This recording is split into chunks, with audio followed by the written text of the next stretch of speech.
ইউনূস সাহেব নাকি ঈদের নামাজ পড়েছেন, নামাজ পড়তে জানেন তিনি। তো উনি কিভাবে নামাজ পড়ছেন আপনারা দেখেছেন, অনেকেই দেখেছেন যে ইমাম সাহেব ইমাম সাহেব যখন আল্লাহু আকবার বলছেন উনি তখন রুকুতে যাচ্ছেন, আবার ইমাম সাহেব আল্লাহু আকবার বলছেন উনি রুকুতে।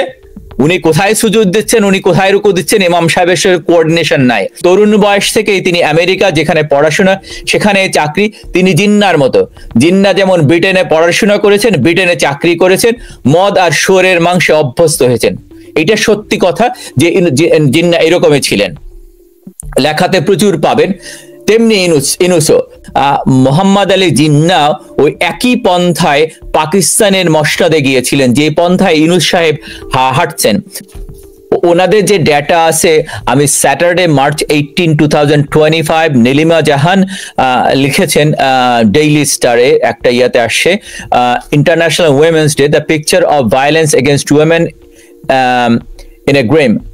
এইটা ওনাদের কাছে যে ডেটা আছে সেটা দিয়ে বলছেন 12,000 women and girls in Bangladesh have fallen victim in sexual violence। তার ভিতরে 6,305 জন আছে rape, according to the data from Human Rights Society, HRSS। এটা খুবই অ্যালার্মিং। এর ভিতরে 3,471 rape victim under the age of 18, making 55% of total victim। 1,089 জন যারা gang raped হয়েছেন, এর ভিতর 207 জন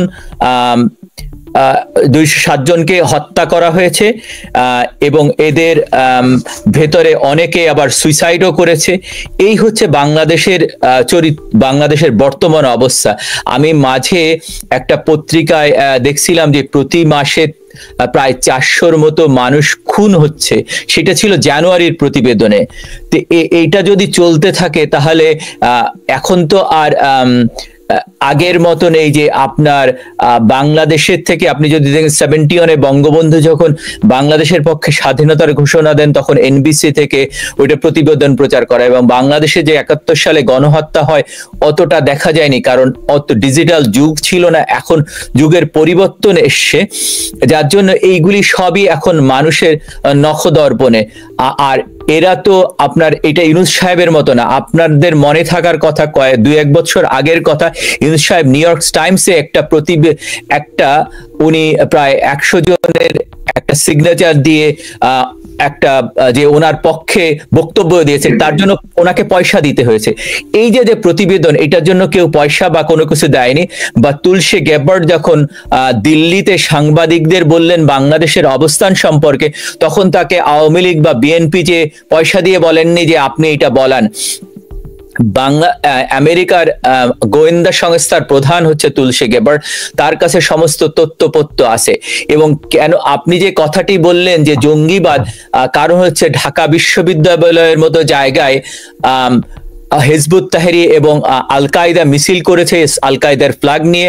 বঙ্গবন্ধুর বাড়ি যখন ঘোষণা দিয়ে গুড়িয়ে দেওয়া হয়, তার 2 দিন পরে আপনার মনে থাকার কথা ইউনূস সাহেব বক্তব্য দিয়েছেন, কিন্তু এই বক্তব্যের আগেই দেখা উচিত ছিল ওই বঙ্গবন্ধুর বাড়ি ভাঙার পরে ওখানে আইএসএস এর ফ্ল্যাগ ওড়ানো হয়। এটা তো মিথ্যা কথা না, এটা সারা পৃথিবী দেখেছে। আইএসএস মানে এইটা ফ্ল্যাগ উড়েছে, যেটা সিরিয়া এবং আফগানিস্তানের সঙ্গে সম্পৃক্ত। এবং বাংলাদেশে জামাতে ইসলাম যে ধাঁচে আন্দোলন বা রাজনীতি করে, তারা বিভিন্নভাবে মানুষকে বোঝানোর জন্য চেষ্টা করে। যেমন 71-এর প্রশ্ন আসলেই, যেখানে 30 লক্ষ শহীদ আমাদের আত্মত্যাগ করেছে, 2 লক্ষ মা বোনের ইজ্জত চলে গেছে, তারা বলে আমরা তো ছোট ছিলাম, আমরা তো শিশু ছিলাম। এই হচ্ছে তাদের বক্তব্য।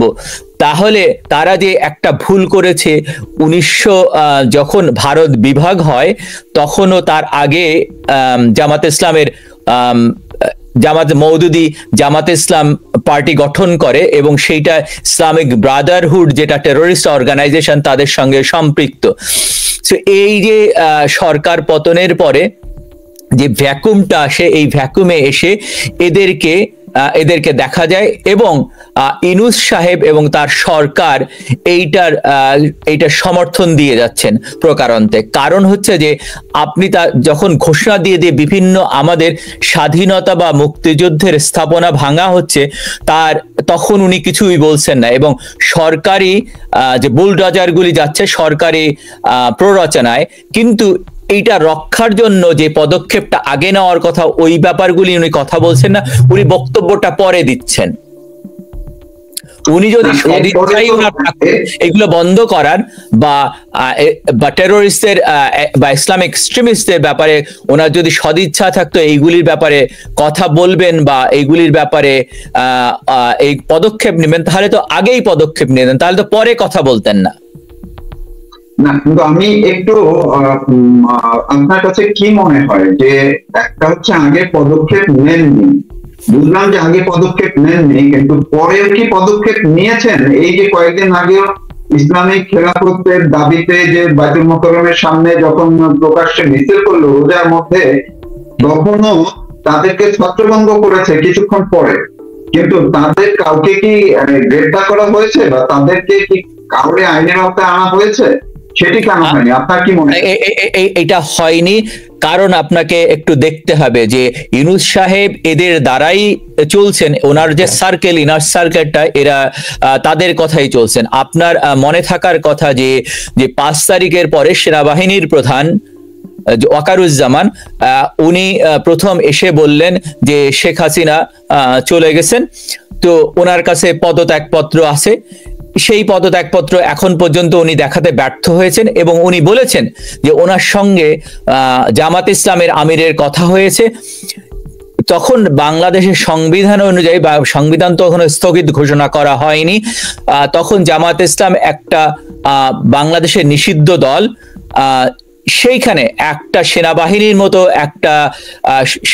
মতো একটি সেনাবাহিনীর প্রধান এই কথা কিভাবে বলেন? এবং তার পরবর্তীতে যত অনুষ্ঠান হয়েছে সবকিছুতেই দেখা যাচ্ছে এই জঙ্গিবাদের উত্থান। আপনার মনে থাকার কথা যে মোহাম্মদ আলী জিন্না ওই একই পন্থায় পাকিস্তানের মসনদে গিয়েছিলেন, যে পন্থায় ইউনূস সাহেব হাঁটছেন। তা আমি এই ব্যাপারে একটি জিনিস আপনাদের সামনে কিছু জিনিস বলা দরকার, সেটা হচ্ছে তসলিমা নাসরিনের সঙ্গে প্যারিসে একটি অনুষ্ঠানে ডক্টর মোহাম্মদ ইউনূস উপস্থিত ছিলেন। সেই অনুষ্ঠানে একটি ছবিও উনি দিয়েছেন ফেসবুক বিভিন্ন ভাবে। আমি ছবিটা একটু দেখানোর চেষ্টা করছি যে এই হচ্ছে ওনার ছবিটা, এবং উনি কি লিখেছেন সেইটা দেখা যায়। ইউনূস সাহেব নাকি ঈদের নামাজ পড়েছেন, নামাজ পড়তে জানেন তিনি, তো উনি কিভাবে নামাজ পড়ছেন আপনারা দেখেছেন, অনেকেই দেখেছেন যে ইমাম সাহেব যখন আল্লাহু আকবার বলছেন উনি তখন রুকুতে যাচ্ছেন, আবার ইমাম সাহেব আল্লাহু আকবার বলছেন উনি রুকুতে। উনি কোথায় সুজুদ দিচ্ছেন, উনি কোথায় রুকু দিচ্ছেন, ইমাম সাহেবের সাথে কোঅর্ডিনেশন নাই। আসিফ ভুইয়া, যিনি ইসলামে যেভাবে নামাজ পড়া হয় সেটা না পড়ে উনি ইমাম সাহেবের পাশে যেয়ে দাঁড়িয়েছেন, এই হচ্ছে অবস্থা। তা আমি এই জিনিসটা একটু পড়ে শোনাই, এটা খুবই দরকার মানুষের জান। তসলিমা নাসরিন, ইউনূস সাহেব নাকি ঈদের নামাজ পড়েছেন, নামাজ পড়তে জানেন তিনি? আমার তো মনে হয় না। তরুণ বয়স থেকেই তিনি আমেরিকা, যেখানে পড়াশোনা সেখানে চাকরি। তিনি জিন্নার মতো, জিন্না যেমন ব্রিটেনে পড়াশোনা করেছেন, ব্রিটেনে চাকরি করেছেন, মদ আর শুয়োরের মাংসে অভ্যস্ত হয়েছেন।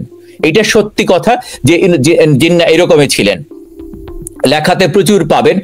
তেমনি ইউনূসও ফ্রান্সের দলিবে আমরা এক টেবিলে বিখ্যাত ইউরোপিয়ানদের সঙ্গে লাঞ্চ করেছিলাম।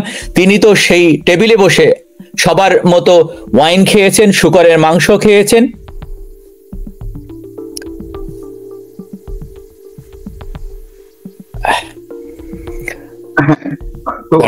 এই যে তসলিমা নাসরিনের, এটাও কিন্তু তার প্রেস উইং এ ফেসবুকে আবার এটার উপর আপত্তি জানিয়েছে। আপত্তি জানালে হবে না, উনি তো ছবি সহ সব দিয়ে দিচ্ছেন। এবং আপনাকে তো বললাম যে আপনি যদি দেখেন এখন দুইটাকে, জিন্না, মোহাম্মদ আলী জিন্না এবং ডক্টর মোহাম্মদ ইউনূসের সঙ্গে তুলনা করেন, দুইটা প্রচুর চলে আসবে যে ওনারা কিভাবে বলেছেন, কেন বলেছেন। না এখন সেটা উনি আরো যে কাজগুলো করলেন, আপনি নামাজের কথা বললেন, যদিও এটি সেন্সিটিভ ইস্যু, কিন্তু তারপরও আমরা আরেকটা জিনিস দেখলাম, একটা হচ্ছে রুকু সেজদা, এইটার যেমন একটি বিষয় ছিল, আরেকটি জিনিস নিয়ে বেশ সমালোচনা হচ্ছে যে উনি নামাজের আগে বা অন্যান্য জায়গায় উনি ঘন্টার পর ঘন্টা দাঁড়িয়ে বক্তব্য দেন, এমনকি নামাজের পরেও তিনি দীর্ঘ সময় দাঁড়িয়ে বক্তব্য দিয়েছেন, শুভেচ্ছা জানিয়েছেন, কিন্তু নামাজ পড়ার সময় উনি চেয়ারে বসেছেন। এটি কিন্তু ব্যাপকভাবে সমালোচনা হচ্ছে যে নামাজের যতটুকু সময় উনি ওইটুকু দাঁড়িয়ে নামাজ পড়তে পারলেন না, কিন্তু সময় তিনি। আচ্ছা, কোরআন শরীফের কোথাও কোথাও আমি চ্যালেঞ্জ দিয়ে বলছি আমাদের আলেমদের, কোথাও যদি দেখাতে পারে যে বসে নামা বলছে, তুমি যদি চেয়ারে বসে নামাজ পড়তে হবে, এটা দেখাতে পারবে কিনা? বসে নামাজ পড়া যাবে বলছে, তুমি বসে পড়ো, শুয়ে পড়ো, ইশারায় পড়ো। কোথাও through out the Quran nobody can show me চেয়ারে বসে নামাজ। উনি যেভাবে পড়ছেন, উনি সব জায়গায় দাঁড়িয়ে বক্তব্য দেন, উনি বসেন, তাহলে উনি বসেন, উনি যদি দাঁড়াতে না পারেন উনি বসতে পারতেন, ওনাকে ওর জন্য আলিশান চেয়ার লাগবে কেন? আমার একটা কথা ভালো লেগেছে জনাব মাহফুজা নামের, যে হাসিনা 15 বছরের ক্ষমতা ছিলেন, তিনি খুব শক্তিশালী নেত্রী, এবং তিনি চলে যাওয়ার ক্ষমতায় একটি শূন্যতা তৈরি হয়েছে, যেটা এই যে ভ্যাকুমটা যেটা সৃষ্টি হয়েছে, যার মাধ্যমে ইউনূস সাহেব ক্ষমতার জন্য উনি ওনার এই ডানপন্থী যাদেরকে যারা স্বাধীনতা বিরোধী তাদেরকে নিয়ে এসছেন। তো এইটা ছিল জিন্না যেমন হিন্দু বিদ্বেষী, ভারত বিদ্বেষী, জামাতি জিহাদি জঙ্গিদের নেতা হয়েছিলেন, ইউনূস তেমনি হিন্দু বিদ্বেষী, ভারত বিদ্বেষী, জামাতে। যেমন একটা কথা সবসময় বলা হয়, পাকিস্তানের 3টা জিনিস ছিল, তাদের কোনো মৌলিক কোনো জিনিস ছিল না যে তাদের কিভাবে দেশ উন্নতির দিকে যাবে সেই ব্যাপারে তারা 3টা কথা বলতো। 1, ভারত আমাদের দুশমন, 2 নাম্বার কাশ্মীরকে আজাদ করতে হবে, 3 নাম্বার হচ্ছে যে হিন্দুরা আমাদের দুশমন। এই তাদের বক্তব্য ছিল। তো একটা সভ্য দেশে, সভ্য সমাজে এটা তো হতে পারে না।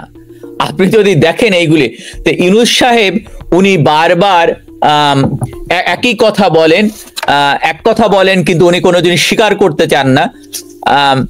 আমি বিষয়টি যদি এমন হয় যে উনি যদি মোহাম্মদ আলী জিন্নাহকে অনুসরণ করেন, অর্থাৎ জিন্নাহর জীবনাচরণ সম্পর্কে আপনি যা বললেন বা আমরা যা জানি ইতিহাস থেকে, সেটি করে তিনি যদি পাকিস্তানের জাতির পিতা হতে পারেন, তো তিনি বঙ্গবন্ধুকে ছুড়ে ছেড়ে দিয়ে তিনি বাংলাদেশের নতুন স্বাধীন এবং দ্বিতীয় স্বাধীনতার মধ্যে দিয়ে যে জাতির পিতা হওয়ার চেষ্টা তো করতেই পারেন, তাতে ক্ষতি কি?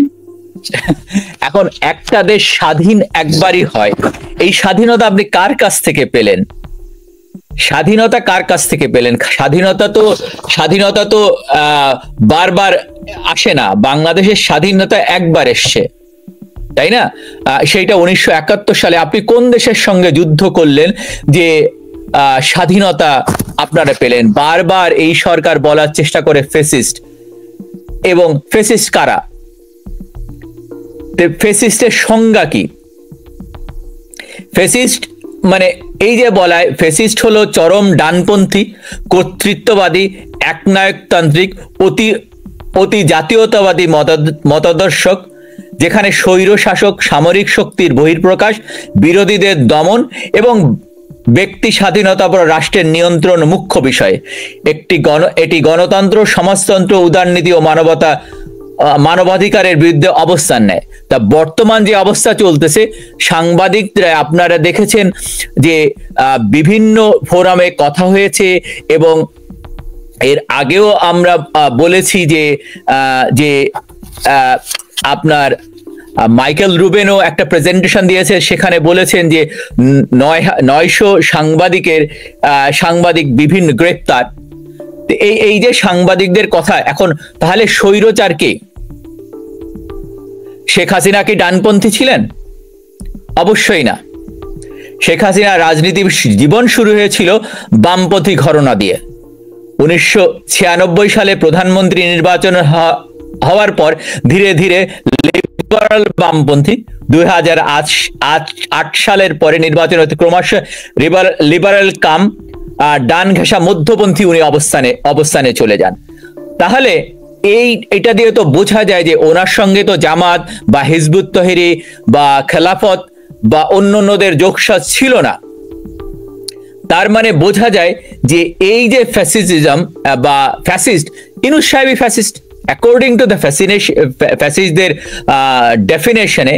তো এই যে যদি এটা হচ্ছে এখন লাল বদর উনি দেখেন, লাল বদর তারা ইনকিলাব জিন্দাবাদ যারা স্লোগানে লজ্জিত হয় না, লাল বদর তারা যারা সমাজে একাকী চলার নারী শিশুদের ধর্ষণ করা যায়, লাল বদর তারা যারা মাদ্রাসায় ছেলেদের বলাৎকারকে ইমানের অংশ হিসেবে মেনে নেয়, লাল বদর তারা যা বাংলাদেশ স্বাধীনতা ভুল ছিল বলে তারাই লাল বদর তারা বঙ্গবন্ধুকে জাতির পিতা মানে না, লাল বদর তারা যারা 1971 সালকে 2024-এর সঙ্গে তুলনা করেন, লাল বদর তারা যারা মুক্তিযুদ্ধের সকল স্থাপনা ধ্বংস করে ফেলে, লাল বদর তারা যারা জয় বাংলাকে বলতে ভয় পায়। সুতরাং এখন ফ্যাসিস্ট কারা? আপনি দেখেন মাইনরিটিদের কোনো অধিকার নেই, মেয়েরা বিভিন্ন জায়গা তাদের উদ্বোধনীতে যাবে সেখানে বাধা দেওয়া হচ্ছে, এখন তারা বলছে তারা ভুল করেছে। তাহলে সাংবাদিকদের কথা বলার অধিকার নেই। ফারজানা রূপা, শাকিল আহমেদ জেলে, একজন সাংবাদিক তার মতামত তুলে ধরে তার লেখনীতে, সে তো খুনের সঙ্গে জড়িত না। তো সে খুনের সঙ্গে জড়িত কিভাবে হয় আমাকে বোঝান তো, যে একজন সাংবাদিক সে যেটা দেখে, একজন লেখক যেটা চিন্তা করে, তার যে চিন্তা আসে সেই চিন্তা থেকে উনি লেখেন, বা বাস্তবে যে জিনিসগুলো দেখেন। আপনি দেখেন জসিমউদ্দিনের কবর কবিতা বা জসিমউদ্দিনের অন্যান্য কবিতার ভিতরে উনি যখন গ্রামে গেছেন সেখানে যেটা দেখেছেন সেটাই তুলে ধরার চেষ্টা করেছেন, অথবা নজরুলের কবিতার ভিতরে, অথবা রবীন্দ্রনাথের কবিতার ভিতরে বিভিন্ন জিনিস, সমাজের যে জিনিসগুলো ওনারা দেখেছেন যেটা ওনাদের কাছে ঠিক মনে হয়নি, ওনার কবির ভাষায় তুলে ধরার চেষ্টা করেছেন। আপনার আসমানীদের একটা আছে, আসমানীদের এটাও একইভাবে উনি আসমানীদের জসিমউদ্দিন তুলে ধরেছেন। কেন তুলে ধরেছেন? কারণ ওনাদের কাছে এইটা সমাজের কাছে ভালো মনে হয়নি। একসময় হিন্দুদের ভিতরে সতীদাহ প্রথা ছিল, সেইটার ব্যাপারে তখন আমাদের লেখকরা তুলে ধরেছেন। এইগুলি এখন যদি বলেন যে উনি কেন লিখলেন যার জন্য উনি খুনি, এটা তো একটা সভ্য দেশে হতে পারে না। তার মানে উনি ফ্যাসিস্ট, উনি এই ক্রিটিসিজম নিতে পারেন না। জি, একদম ঠিক যে করিম, আমরা আসলে অনেকটা সময় পার করে দিয়েছি। আলোচনা আসলে আরো অনেক কিছু নিয়ে বিস্তারিত, কারণ নিউ ইয়র্ক টাইমসের যে রিপোর্ট সেটার মধ্যে অনেকগুলো বিষয় উঠে এসেছে। আমি নিজেও সেটি পড়েছি, আপনি তো দেখেছেন অনেক ধরনের। মেয়েদের ব্যাপারে যে মেয়েদের ব্যাপারটা বিশেষ করে এসছে, আমি দুইটা বললাম, এবং অন্য হিন্দু কমিউনিটির বাড়ি, ওদের মন্দির ভেঙে দেওয়া হয়েছে, ওইগুলোর প্রেজেন্টেশনও আছে। আমি যে কয়েকটা সেমিনারে গিয়েছিলাম সেখানে দেখেছি, তারা তুলে ধরেছে যে তাদের উপরে কি মামলা হয়েছে, উপজাতীয়দের ভেতরে হয়েছে। তো এইগুলি সবই এসছে। আপনার এখন আমরা কোরআন মানবো কি মানবো না সেটা হচ্ছে কথা। আমি এক হাতে কোরআন নিব আর এক হাতে কোরআন মানবো না, সেটা তো হয় না। আল্লাহ কোরআন শরীফে বারবার বলতেছে যে I created men and women, এবং তারও কারণ ছিল, এবং সবাইকে equally all men are created equal.